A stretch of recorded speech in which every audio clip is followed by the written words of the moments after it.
This is DRF Race of the Day. Hi everybody, Dan Illman here with the DRF Race of the Day for New Year's Eve. It's race number 7 at the Big A. Let's throw up the field for the Alex M. Robb Stakes. New York breds going 1 1/8. You can download free formulator past performances for this race on the Race of the Day event page at drf.com. Access them, handicap along with me, and when it's time for you to make your final determinations, please do so with your DRF Bets account. You can play the Alex M. Robb and the entire Aqueduct card on New Year's Eve.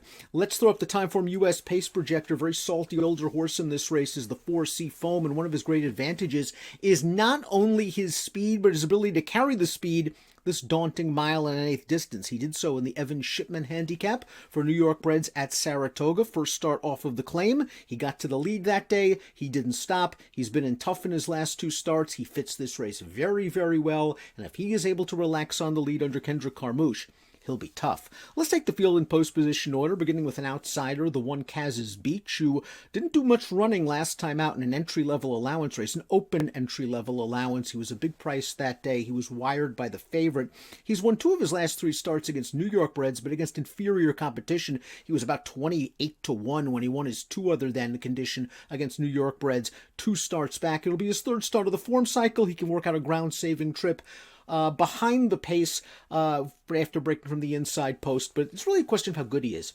I'm going to take a wait-and-see approach with Kaz's Beach. Danny California has plenty of credentials. He's earned $500,000 in his career. I wonder if maybe he's seen slightly better days. He was claimed for $40,000 by Rudy Rodriguez in April, and Rudy's done good work with him. He won for $80,000, an open tag at Saratoga going 1 1/8. I didn't love the way he galloped out after that race, and he hasn't won since. He was 3rd behind Seafoam in the Evan Shipman, 4th in the Empire Classic 2 starts back against the very good American Revolution, who would come back to win the Cigar Mile.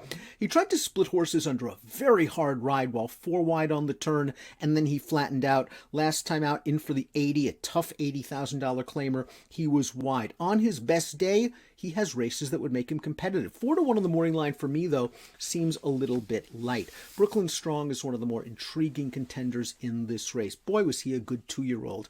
New York bred won the Grade 2 Remsen going 1 1/8 at Aqueduct on a wet track, and he just was very game in getting it done. Then he got sick after that race, and then the connections will admit they rushed this horse. They ran him in the Wood Memorial off the layoff. He really didn't run badly in the Wood, but then it was right to the Kentucky Derby, then right to the Pegasus, where he ran into Mandaloon, one of the better 3-year-olds in the country. Mandaloon, of course, would come back and be placed first via disqualification in the Haskell and a 102 buyer. Brooklyn Strong in the Pegasus was down inside.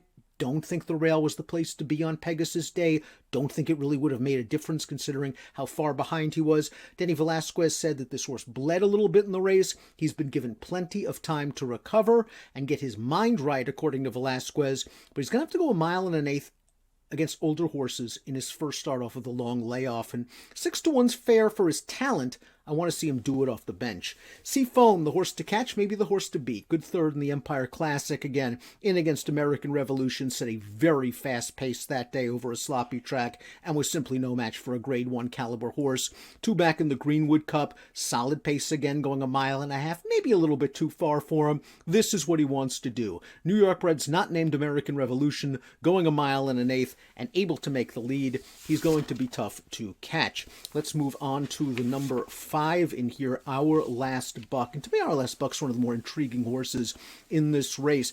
He is a very good late-running sprinter, but he's also won a couple of races at 1 1/16, and that gives me hope that he can get the 1 1/8.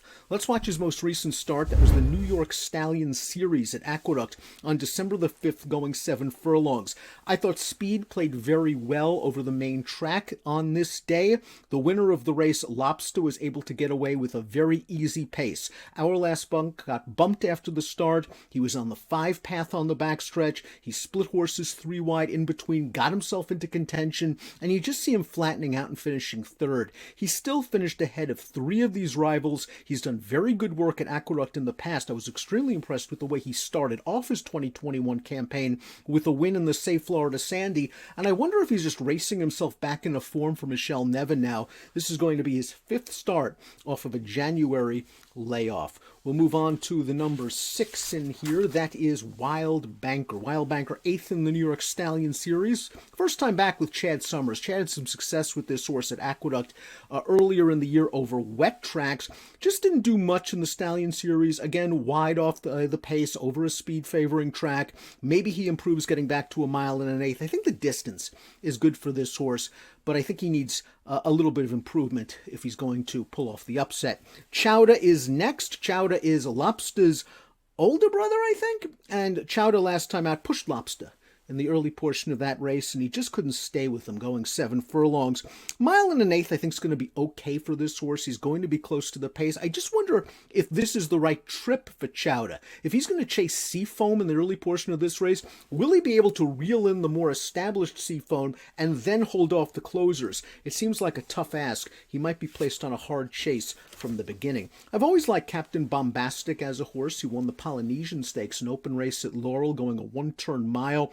Ran him in the Empire Classic. I think 1 1/8 might be a little far for him. That is a concern, as well, of course, as facing American Revolution over a sloppy track that he might not like. And in the New York Stallion Series, maybe he didn't like being off the pace and being wide, breaking from an outside post position. If you can make excuses for his last 2 races, I just think he's more effective at this point in his career coming from off the pace in shorter distance races. 1 1/8 might be a bridge too far. Tiergan might be one of the now horses in this race. Let's watch his most recent start. Now winners are 2 other than open race. 1-turn mile. He's going to finish a good 3rd behind Empty Tomb. He earned a 95 Beyer speed figure. Kind of a Beyer that came out of nowhere, but it was validated somewhat when Empty Tomb came back and ran 2nd in the Queens County Stakes with a 95 Beyer speed figure. It's not like Tiergan is not a solid horse. He's been in the exacta 12 of 23, and taking away the Empire Classic, he's finished 3rd, 1st, 1st, 1st, 2nd, 2nd, 2nd, 1st, 2nd in all of his other races recently. He is consistent, he is tactical, 1 1/8 is no problem for him, and if that 95 Beyer is what Tiergan is right now, Tiergan might be very much for real. We take a look at my top selection for the New Year's Day Eve race of the day, and it's Our Last Buck. I like the way this horse won the Save Florida Sandy at Aqueduct back in January. Swung 4 wide into the stretch, blew by those horses. I think he was compromised by the way the track was playing last time out. I think he was compromised by a wide trip. He has hinted at races that indicate he can win against this group. A bit concerned about the 1 1/8, but he's gotten 1 1/16, and I think he's tactical enough to work out a trip in the second flight. 6-1 on the morning line for Our Last Buck. My top selection on the New Year's Eve edition of the DRF Race of the Day. It's the Alex M. Robb. Happy New Year, everyone.